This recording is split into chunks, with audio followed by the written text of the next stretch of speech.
السلام عليكم، يا رب تكونوا بخير وكل سنة وانتم طيبين ورمضان كريم. والنهاردة أول وصفة من حلويات رمضان. هنعمل مع بعض حلويات شرقية كتير قوي في رمضان. كل يوم إن شاء الله هنزل لكم بوصفة جديدة. هنعمل النهاردة الكنافة بالقشطة بطريقة سهلة جدا وبسيطة. رمضان يعني كنافة وقطايف معروفة يعني.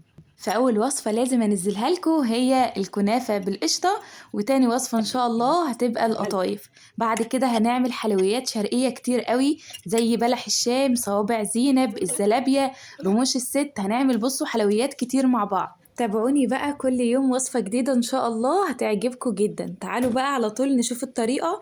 بس لو اول مرة تشوفوني، انا اسماء شاور ودي قناتي. ما تنسوش تشتركوا في القناة ولايك وشير لعجبكم الفيديو. أول حاجة هنقول بسم الله الرحمن الرحيم ونصلي على الرسول. اللهم صل وسلم وبارك عليك يا حبيبي يا رسول الله. هنجهز أول حاجة كده الشربات علشان أنا عايزاه يكون بارد، والشربات بتاع الكنافة بيكون تقيل. معايا كوبايتين من السكر، هحط عليهم كده كوباية ونص من المية. هاخد بقى الحلة دي كده وارفعها على النار على طول، واول ما تسخن معايا كده بروح مقلباها علشان السكر ده يدوب معايا. اول السكر ما يدوب خلاص كده والشربات بدأ يغلي معايا، بنزل عندي بعصرة نص ليمونة. هسيبه كده على النار يغلي 8 دقايق على نار وسط كده، وبعد كده بقفل عليه النار واسيبه لما يبرد تماما.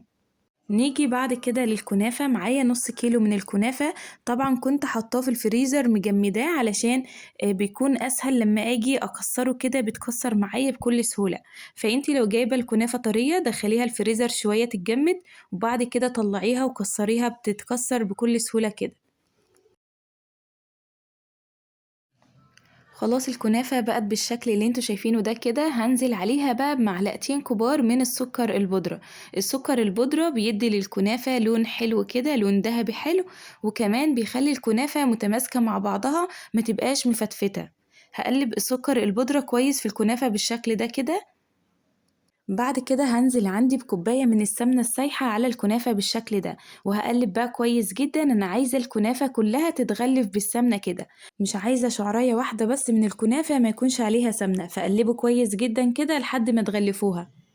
خلاص هنا بقى الكنافة كلها اتغلفت بالسمنة زي ما انتوا شايفين بالشكل ده.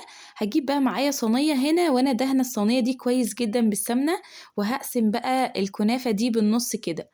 هقسمها بالنص واخد النص الاولاني وافرده في الصينية بالشكل ده. انا بوزع كده الكنافة بالتساوي قبل ما اضغط عليها خالص. لازم توزعوها كويس في الصينية علشان ما يكونش فيها جنب عالي وجنب التاني يكون هبطان كده. بعد ما وزعت بقى الكنافة كويس كده ببدأ اضغط عليها كويس جدا. اضغطوا على قد ما تقدروا علشان الكنافة تبقى مكبوسة كده ومتماسكة في بعضها. هعمل بقى كده للكنافة حرف كده على حروف الصينية. برفع الكنافة لفوق كده علشان لما احط الحشوة ما تطلعش على حروف الصينية، فلازم نعمل حرف بالكنافة كده. هركنها بقى على جنب ونعمل الحشوة بتاعتنا. جبت 3 كوبايات من اللبن، حط عليهم كده معلقة كبيرة من جوز الهند وكيس من الفانيليا. هاخد الحلة دي واحطها كده على النار، واجيب معايا نص كوباية من المية او نص كوباية من اللبن. هحط فيها بقى كده 4 معالق كبار من النشا. هدوب بقى النشا كويس كده في المية، وأول اللبن ما يبدأ يغلي معايا بنزل على طول بالخليط ده. خلاص هو مقرب يغلي معايا بروح نازلة على طول بخليط المية والنشا، بيروح متماسك معايا كده على طول. هاخد بقى الخليط ده كده وهو سخن على طول، ما استناش ان هو يبرد علشان ما يمسكش في بعضه.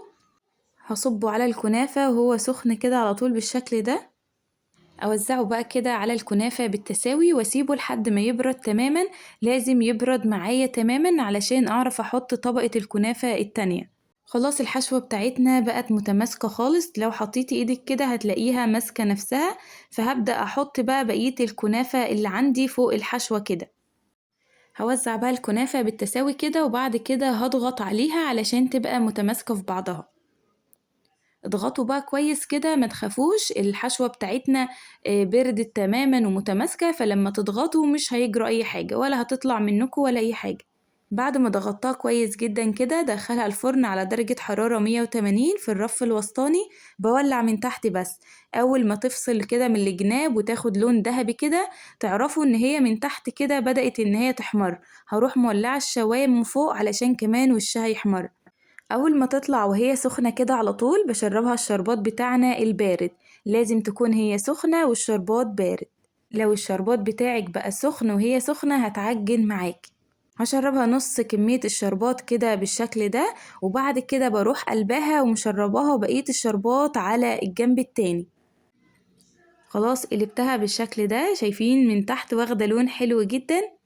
هشربها بقى بقية الشربات، أنا بشرب هنا شوية وهنا شوية علشان أتأكد إن الشربات وصل للكنافة كلها وتبقى كده متشربة بالتساوي.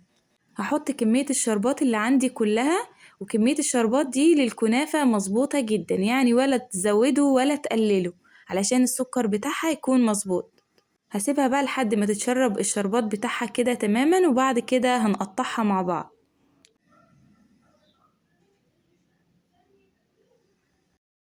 هنا الكنافة بعد ما اتشربت الشربات تماما هقطع بقى منها حتة كده. طبعا انا بقطعها وهي دافية لان محدش صابر اصلا عليها، فكله مستعجل قطعي قطعي. حتى وهي دافية برضو متماسكة مش بتفتفت ولا اي حاجة. شايفين بقى الجمال؟ جربوها بقى علشان بجد تستاهل التجربة. لحد هنا كده انا خلصت الفيديو، يا رب اكون فدتكم بأي حاجة.